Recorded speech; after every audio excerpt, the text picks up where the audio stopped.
तो है दोस्तों, स्वागत है एक बार फिर से आपका हमारे इस YouTube चैनल में जिसका नाम है कैरियर कोचिंग सेंटर।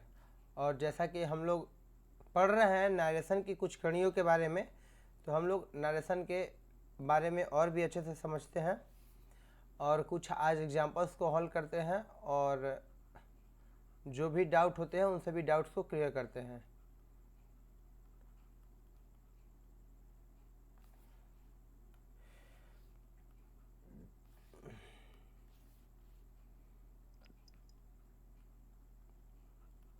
चलिए, तो आज हम लोग सिर्फ और सिर्फ पढ़ेंगे एग्जाम्पल, ठीक है।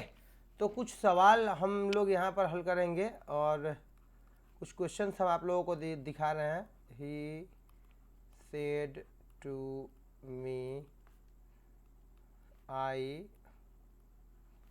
Was helping him but he was not helping me. चलिए, तो हम लोग इसको जानने से पहले हम लोगों को उस रूल को फॉलो करना पड़ेगा जो केस किस तरह से चेंज किया जाता है और पर्सन किस तरीके से चेंज किए जाते हैं। तो पहले हम लोग इसे ले लेते हैं, ठीक है।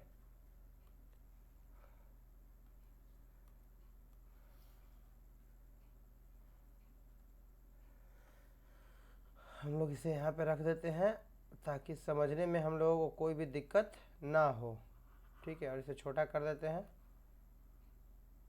चलिए, ध्यान से समझेंगे हम लोग। यहाँ पे इसका हल देते हैं हम लोग इस ब्लू वाले कलर से, ठीक है, इनडायरेक्ट में। तो चलिए, इसको हम लोग फिर से समझा देते हैं। इसको हम लोग क्या बोलते हैं? Reporting verb.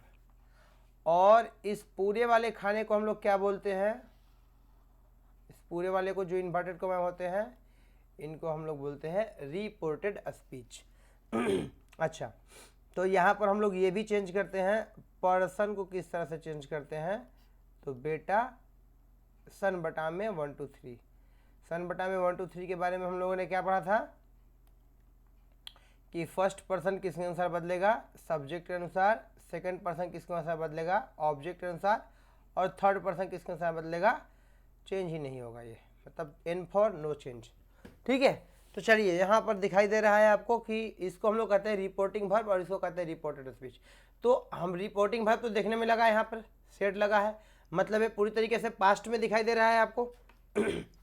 और यहाँ पर क्या दिखाई दे रहा है? वाज लगा हुआ, और वाज के साथ यहाँ पर आपको वर्ब का चौथा रूप दिखता हुआ दिखाई दे रहा है। तो आपको याद होना चाहिए कि रूल नंबर जो 5 हम लोग पढ़े थे, रूल नंबर 5 पे पूरी तरीके से बनने वाला है। तो चलिए, किस तरीके से बनेगा हम लोग बनाते हैं।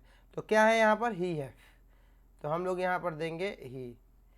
सेड के स्थान पे क्या था? सेड को हटा करके हम लोग टोल्ड लिखते हैं। टू को हटा देते हैं, फिर यहाँ पर क्या लिखेंगे? मी। अब इन्वर्टेड कॉमा के स्थान पर हमने क्या बताया था? दैट लगाने के लिए बोला। अब जो कि समझने वाला चीज है वो है आई। यहां पर हम देख रहे हैं आई को कि फर्स्ट पर्सन का नोमिनेटिव केस है।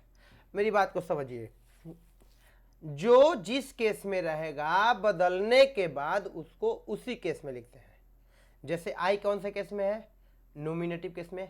तो चाहे कहीं पर भी बदलाव जाए, डजंट मैटर, हम लोगों को उठा करके नोमिनेटिव केस में ही लाना है।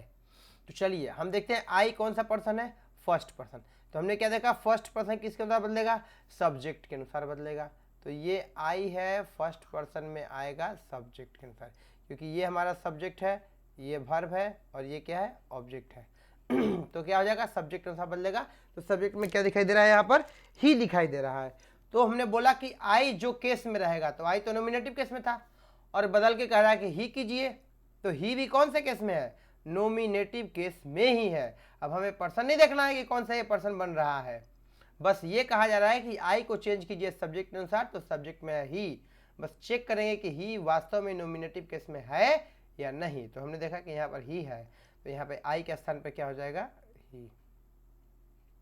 वाज वेयर और V4 रहता है तो हैड बीन में बदलते हैं, तो हो जाएगा ही हैड बीन और फिर हो जाएगा helping, he had been helping. अब यहाँ पर देखेंगे हिम, हिम देखेंगे तो हिम यहाँ पर क्या दिखा रहा है, थर्ड पर्सन का ऑब्जेक्टिव केस, थर्ड पर्सन का ऑब्जेक्टिव केस। और यहाँ पे कह रहा है कि थर्ड पर्सन को तो चेंज ही नहीं करते, no for no, N for no changing, तो हम यहाँ पर हिम का हिम ही लिख देंगे। बट अब यहाँ पर क्या आ गया, ही आ गया। ही कहाँ पर है, ही थर्ड पर्सन ही है, नोमिनेटिव केस का थर्ड पर्सन, लेकिन थर्ड पर्सन को तो चेंज नहीं करते हैं, तो ही का ही रह जाएगा। फिर से आ गया वाज वेयर नॉट बिफोर, तो हो जाएगा he had not been helping. अब रहा बात यहाँ पर मी, मी है यहाँ पर ऑब्जेक्टिव केस में, लेकिन पर्सन कौन सा है, फर्स्ट, तो फर्स्ट पर्सन किसके अनुसार बदलेगा, सब्जेक्ट के अनुसार बदलेगा। तो इस मी को हमको किसके अनुसार बदलना है, सब्जेक्ट के अनुसार। लेकिन मी है किस केस में, ऑब्जेक्टिव केस में, और बदल के कह रहा है किस में करने के लिए, ही करने के लिए। ही कौन से केस में है, तो हमें देखना है कि ही जो है नोमिनेटिव केस में, तो मी था ऑब्जेक्टिव में और ही रहेगा नोमिनेटिव में, नहीं, तो इसका भी हमको ऑब्जेक्टिव चेक करना पड़ेगा। तो ही का ऑब्जेक्टिव क्या हो जाएगा, यहाँ पर ऑब्जेक्टिव केस में हिम हो जाएगा, तो मी की जगह पे क्या हो जाएगा यहाँ पर, हिम। आई होप कि आपको ये बातें जो है समझ में आ रही होगी कि मैंने किस तरीके से इसको चेंज किया है, किस तरीके से मैंने पर्सन को चेंज किया है, किस प्रकार से मैंने केस को चेंज किया है। वीडियो काफ़ी लंबी हो जाएगी अगर हम दूसरा कोई एग्जाम्पल लेते हैं तो चलिए मिलते हैं आपसे एक नए वीडियो के साथ में, तब तक के लिए। अगर हाँ एक बात और, अगर आपको ये वीडियो पसंद आती है तो आप इसे ज़रूर लाइक करेंगे, और अगर आपने अभी तक से मेरे चैनल को सब्सक्राइब नहीं किया है तो ज़रूर से ज़रूर कर लीजिए, और अपने दोस्तों के साथ या फिर आपके ऐसे मित्र जो कि नरेशन नहीं जानते हैं और उनको जानकारी लेना है, तो आप ये वीडियो उन्हें फॉरवर्ड कर सकते हैं। चलिए मिलते हैं अगले दिन, तब तक के लिए जय हिंद, जय भारत।